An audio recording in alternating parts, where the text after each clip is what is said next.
Bienvenue sur Africa 24 dans cette nouvelle édition du QG Week-end au sommaire de l'actualité. La réforme du fichier électoral fait toujours débat en Côte d'Ivoire.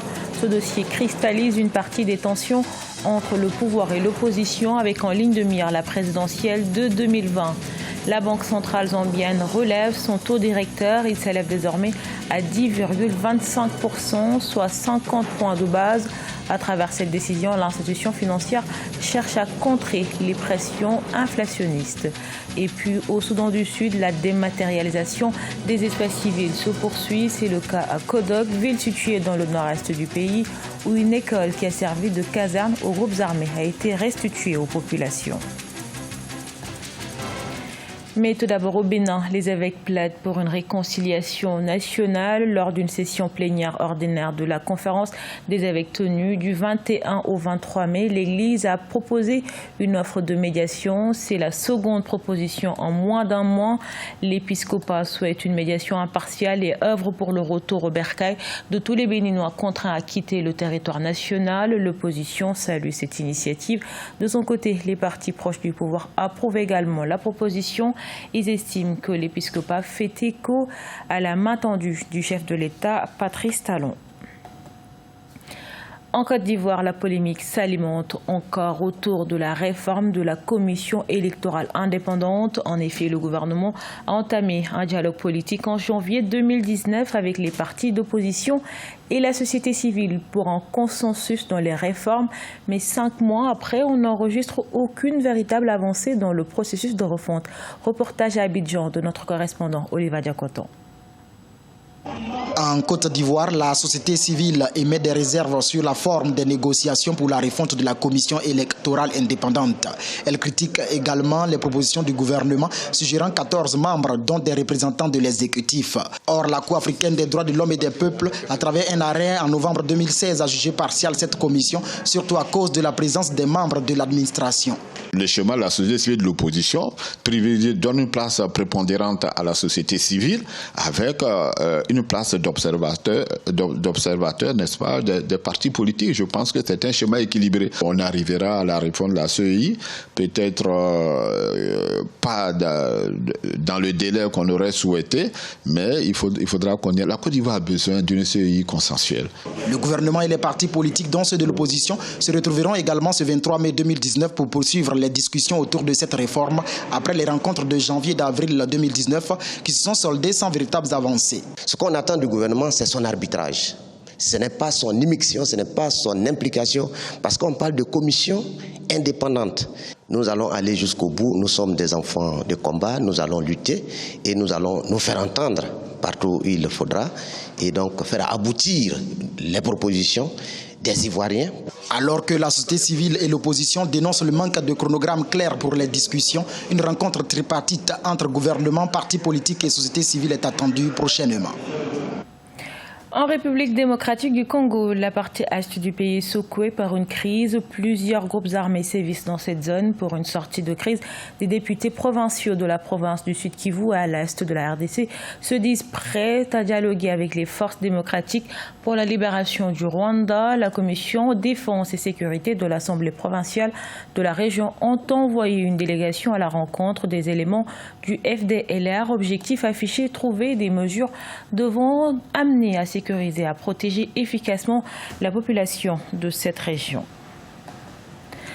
Pour la première fois depuis 2015, la Banque centrale zambienne a relevé son taux directeur à 10,25%, soit 50 points de base. Une nouvelle mesure qui fait partie des réformes entamées en janvier 2018 dans le but de réduire le déficit budgétaire estimé à 7,5% du PIB et permettre à terme d'obtenir une nouvelle aide du Fonds monétaire international. Les précisions de Ange Béjounoménion.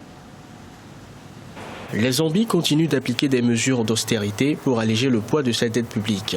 La Banque centrale a récemment décidé de relever son taux directeur de 50 points de base à 10,25% pour la première fois depuis 2015. Cette nouvelle mesure vise à soutenir la stabilité macroéconomique et à contrer les pressions inflationnistes auxquelles est soumise l'économie zambienne. Le taux directeur va agir sur certaines variables macroéconomiques, notamment la capacité des banques d'octroi des crédits qui qui diminue et par conséquent, il y a une décélération de la croissance économique simplement parce qu'il y a moins de l'argent qui est injecté dans l'économie qu'avant. La Zambie est confrontée à une hausse de son déficit budgétaire qui a atteint 7,5% du produit intérieur brut en 2018.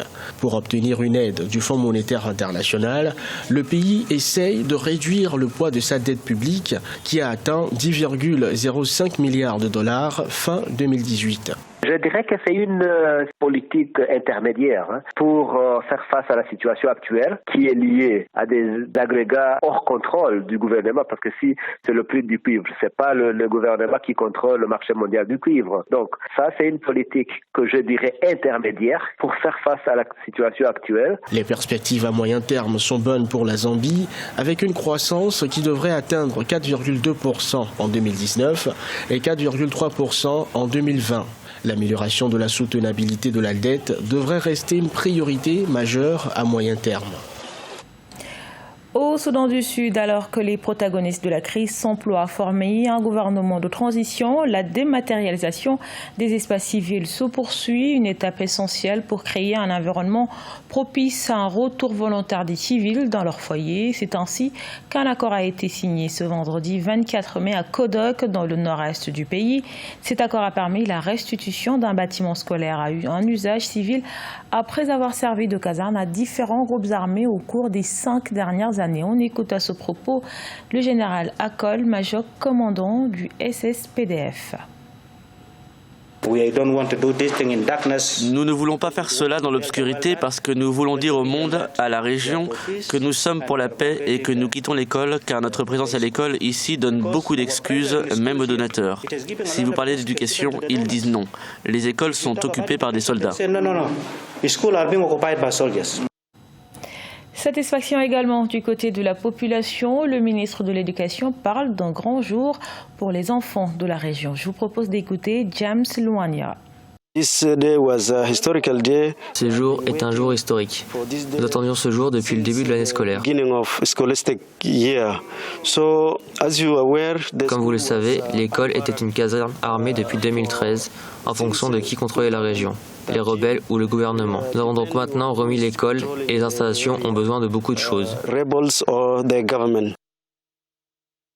À la page sport, c'est une discipline sportive qui remonte au 6e siècle et est de plus en plus pratiquée en Égypte. Il s'agit de la self-défense. Au Caire, des dizaines de femmes s'y adonnent au quotidien pour se défendre contre le harcèlement de rue. La capitale égyptienne est considérée comme la mégapole la plus dangereuse au monde pour les femmes. Vina Nodin et Graziella Chakonte. Elles sont de plus en plus nombreuses. Les femmes égyptiennes, principalement des adolescentes, s'adonnent à la self-defense, une pratique qui se répand dans le pays. Elles se réunissent chaque semaine au centre culturel indonésien du Caire. Au début, on ne le savait pas, mais maintenant, ça s'est largement répandu. Nous avons maintenant plus de 1200 enfants et femmes dans cette école. Ces disciplines nous enseignent comment nous défendre. Elle nous permet d'acquérir des compétences sans exigence d'âge ni de poids, de sorte que tout le monde puisse l'apprendre à tout moment. Des dizaines d'entre elles s'entraînent chaque semaine pour améliorer leur capacité d'autodéfense ainsi que leur forme physique. Au total, plus de 1200 femmes et enfants étudient ce sport au Caire pour se défendre contre le harcèlement dans la rue. Il y a des problèmes dans la rue. Si quelqu'un s'approche de moi, je pourrais bien me défendre. J'ai confiance en moi et personne ne peut me harceler parce que je peux y faire face. Les experts interrogés par la fondation Thomson Reuters en 2018 ont classé le Caire comme la mégapole la plus dangereuse au monde pour les femmes. Un constat basé sur un manque de protection contre la violence et les pratiques culturelles néfastes, ainsi que sur un faible accès aux soins de santé et aux finances. Ce journal a été réalisé par l'ensemble de la rédaction. Merci pour votre fidélité. Retrouvez dans un instant une nouvelle édition de l'actualité sur Africa 24.